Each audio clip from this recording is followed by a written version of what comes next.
Hi everyone, my name is Jen and this is Bee's House of Plants, where we talk about all things houseplants and home design.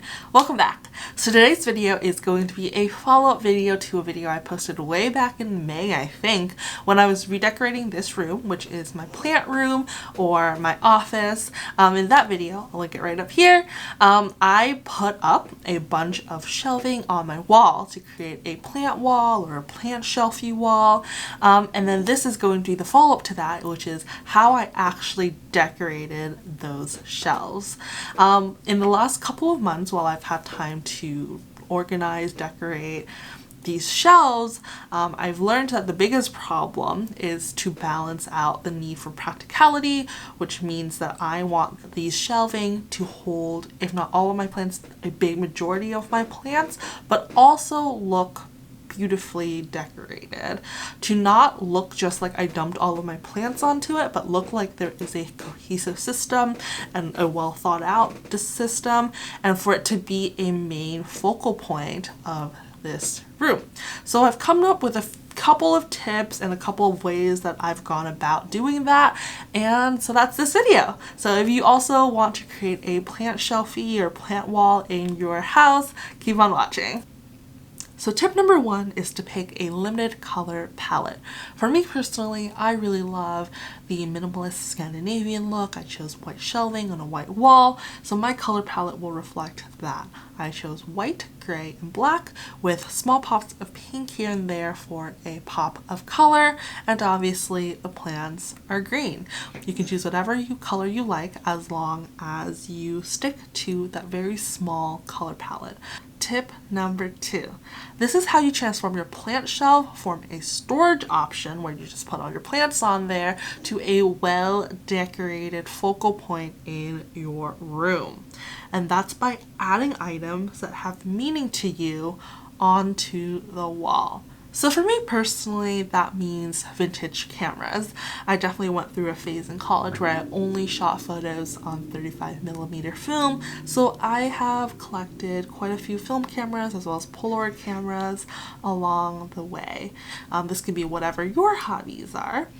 Here I've also added a fake boarding pass. So this is the flight information of when I moved away from home for the first time for college. And then this is a really great check. So this white box here has all of my Polaroids from the past 4 or 5 years. And although I didn't want to necessarily display every single photo that's in the box, just having a box on the shelf that holds all these memories is really, really special to me, but still has a really clean, minimal look. Tip number three. Tip number three is how you can achieve good flow on your plant shelf. If you watch my first video, you'll know that the shelves are arranged this way so that it can be accommodated for taller and larger plants. But how I wanted to make sure that all of the shelving flows together really nice is the first thing I did was I created an X pattern.